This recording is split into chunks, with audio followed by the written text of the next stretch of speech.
The first-person shooter genre is one that's persisted for decades. It served as the framework for all kinds of experiences, multiplayer, single-player, and everything in between, while delivering unforgettable stories and gorgeous visuals. Among the hundreds of titles released throughout, select choices remain the very best that the genre has to offer. So without further ado, here are our picks for the 30 best first-person shooters of all time as of 2024. The Finals. Available on Xbox Series X and S, PS5, and PC, The Finals sees three-player teams competing in objective-based game modes with fully destructible environments. Cash Out involves finding a vault and taking it to a cash-out terminal, which must be defended from attacks to score. Quick Cash is more free-flowing, with multiple vaults on a map and kills providing cash to deposit in terminals. There are also tournaments where players compete in quarters, semis, and the titular finals, with a ranked variant also available. The Finals is a fantastic shooter with intuitive mechanics, solid gunplay, fluid movement, and map design. Duke Nukem 3D. 3D Realms' Duke Nukem 3D hasn't aged well when examining its more risque elements. At the time, it stood out for imbuing some character into the first-person shooter genre, courtesy of Duke's one-liners. The environmental interactions and destruction also felt fresh, to say nothing of bizarre weapons like the shrink ray for cutting enemies down to size. Superhot. What should be a gimmicky concept, time only moving when you do, results in an engaging, clever experience in the first-person shooter space.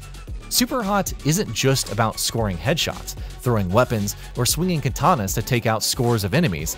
It's the assessment, the moments between each kill that make it all sing. Valorant. Mix Counter-Strike Go's tactical shooting with characters befitting a hero shooter, and you'll get Valorant in a nutshell. As slow-paced and odd as it may seem, this is also one of the best tactical shooters, if not competitive multiplayer titles, out there. Despite only being out for a little over 4 years, Valorant offers tense gameplay that's hard to put down.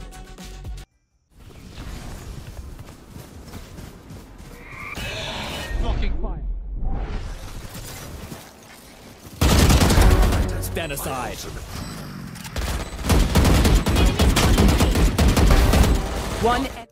Borderlands III. Ignore the base game's story, characters, and writing for the sake of your sanity, and the gameplay in Borderlands 3 is a significant step up.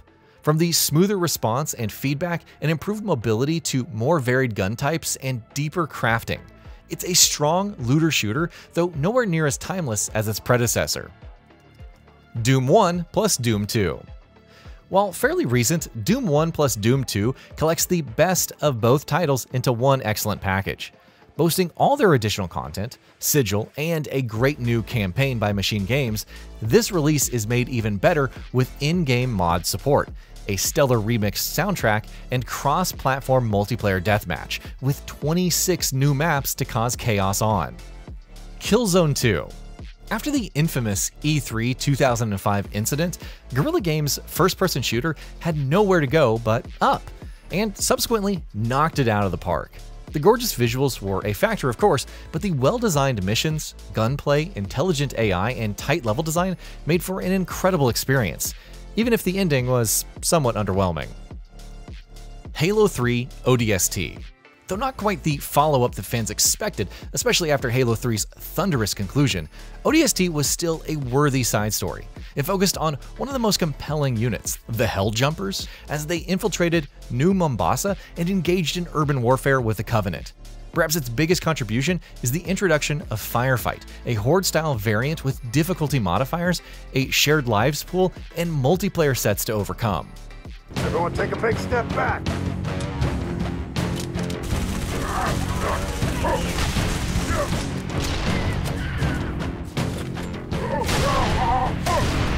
Target down! Hoorah! Bulletstorm. People Can Fly and Epic Games had a pretty simple goal with Bulletstorm: gamifying stylish ways to kill the opposition. The story and characters are ultimately secondary, kicking enemies into environmental hazards, sending them sky high for some skeet shooting, and more for extra points is ultimately what sold the experience. Even if it remains underrated, no thanks to its terrible VR port, Bulletstorm is still a hell-raising good time. Stalker: Call of Pripyat. The zone remains as haunting as ever in GSC Game World's Stalker: Call of Pripyat, the third title in the series and most compelling yet.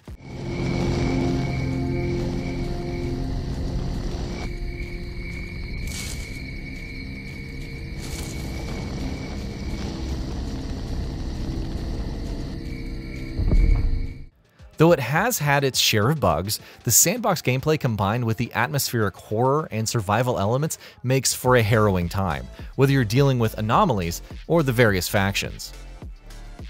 System Shock Remake 2023. Night Dive Studios' ground-up remake of System Shock has been in development for a while, but after plenty of waiting, and its fair share of delays, the highly anticipated sci-fi immersive sim remake was released last year.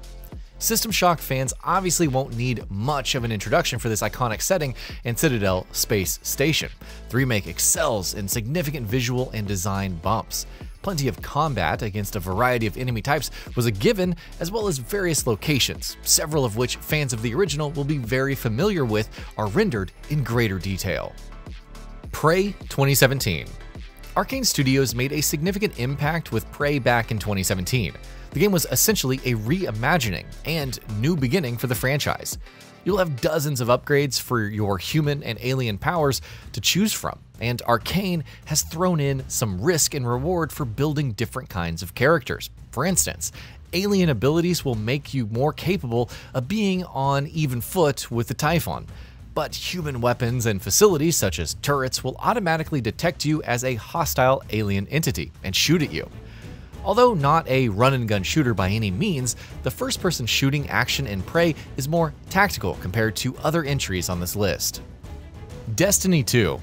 Bungie's live service shooter has had a long history, one with many ups and downs. Even throughout all of its changes, it remains perhaps the best of its kind.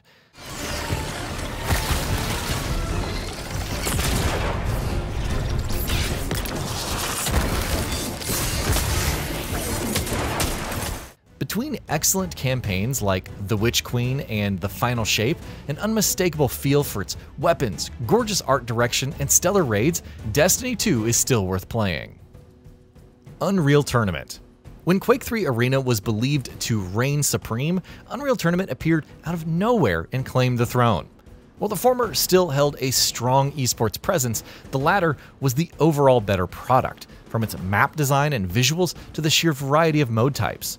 Assault alone is an incredible addition to the competitive FPS formula, and playing with AI bots actually felt enjoyable, even on the higher difficulties. Turac Dinosaur Hunter. Turac may have initially come across as what if FPS but killing dinosaurs instead of humans, but surprised many with its exploration and gorgeous visuals on the Nintendo 64. Of course, the combat was no slouch either, as each of the 13 weapons resulted in ample gore. Together, these elements made for an unorthodox but memorable shooter. Far Cry 3. Moving away from Far Cry 2's realistic sandbox, Far Cry 3 went much bigger, returning to the tropical island setting while introducing a compelling new villain. Though the story is far more structured, the open world is rife with quests, enemy camps, wild animals, and much more. Even to this day, Far Cry 3 remains in a class of its own.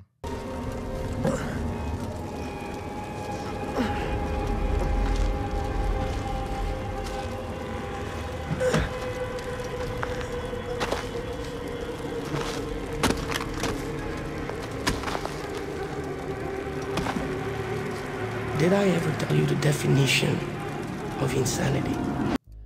Metro Last Light.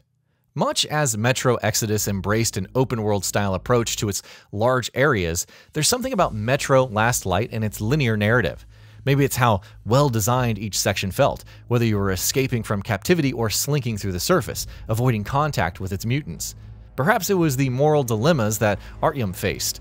Either way, this series' brand of survival and fast-paced gunplay is at its peak here. Star Wars Battlefront II Classic. Ignoring the utter cluster that Aspire's re-release turned out to be in the online department, the classic Star Wars Battlefront II is still a timeless game. The campaign is enjoyable enough, but Galactic Conquest was a game changer of a single-player mode, offering a Risk-like map to fight through and conquer. Multiplayer was still arguably the highlight of it all, especially with 24 maps and modes like Hero Assault.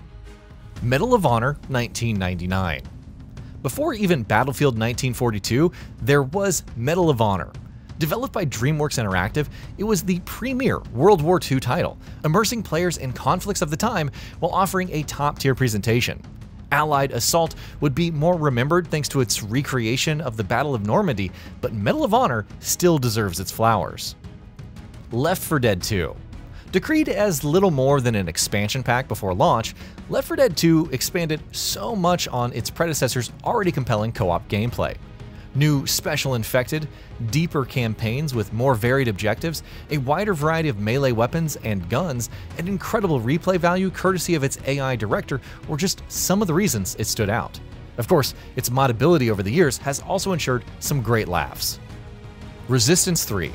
As the conclusion to the Resistance trilogy, Insomniac's Resistance 3 is also its least successful. It's a shame because on top of new and old weapons, the atmosphere and dark subject matter added to the stakes, making it feel like humanity's last desperate attempt to stay alive. While it still needed some polish, the gunplay and overall presentation made for a fitting end to the series. Goldeneye 007. Rare was already pretty well established before Goldeneye 007, and yet its launch raised the developer stock considerably. It isn't just one of the best video game adaptations of a movie, usually a formula for failure back then, but proof that console shooters could be great. The local multiplayer alone defined many gamers' lives growing up. Cyberpunk 2077. After all the updates, revamped perks, and improvements, Cyberpunk 2077 has gone from a good first-person shooter to a great one. It's backed by actual build variety. Whether you're a manic Mantis Blades user, a netrunner overloading every single enemy, or skilled in a variety of guns. What do you want me to do? Watch my comfort zone. Keep it clear of Myers' minions. Sure. Let's do this. Good luck, Sung.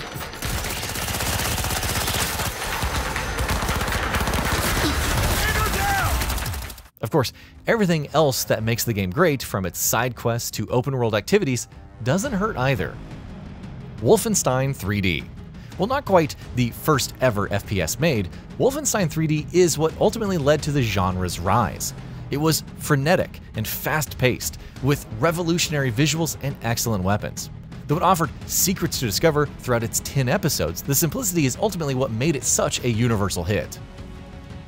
Quake 2 Remastered. Crafted with Night Dive's assistance, the recent enhanced edition of Quake 2 packs all of the mission packs, Quake 2 N64, and a new episode from Machine Games into one package. Then it adds the id Vault, AI opponents in multiplayer, 4K 120Hz support, and various quality-of-life features, turning one of id's best shooters ever into a contemporary must-play. Black Mesa. If developing a sequel to Half-Life is challenging, remaking the experience, especially as a small team of fans, is an almost Herculean effort.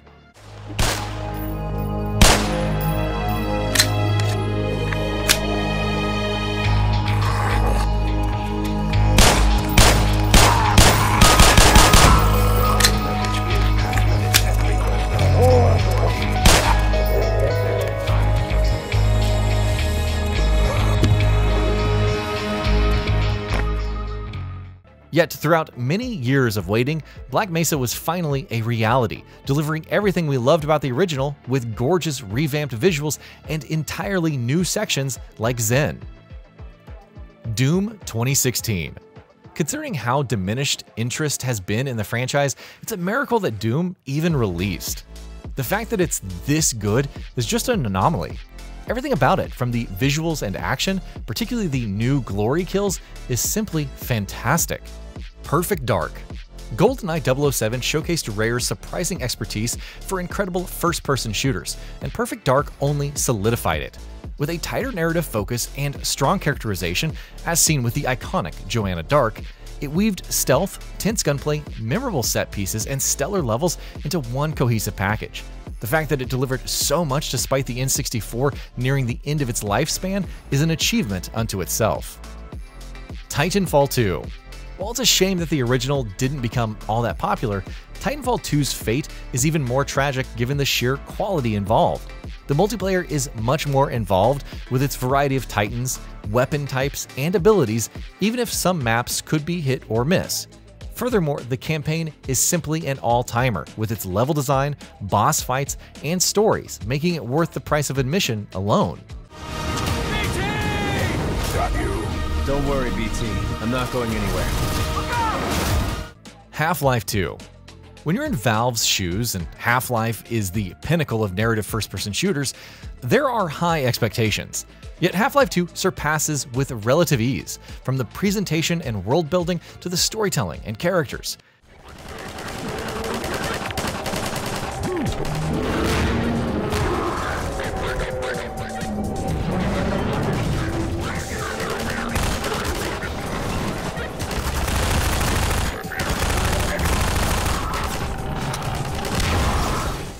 Each area is memorable and unique. The Combine makes for enjoyable foes to fight, and the Gravity Gun is iconic all on its own. And that'll be about it for this one. If you guys like what we're doing at Gaming Vault, please consider subscribing to our channel, and I'll see you guys on the next video.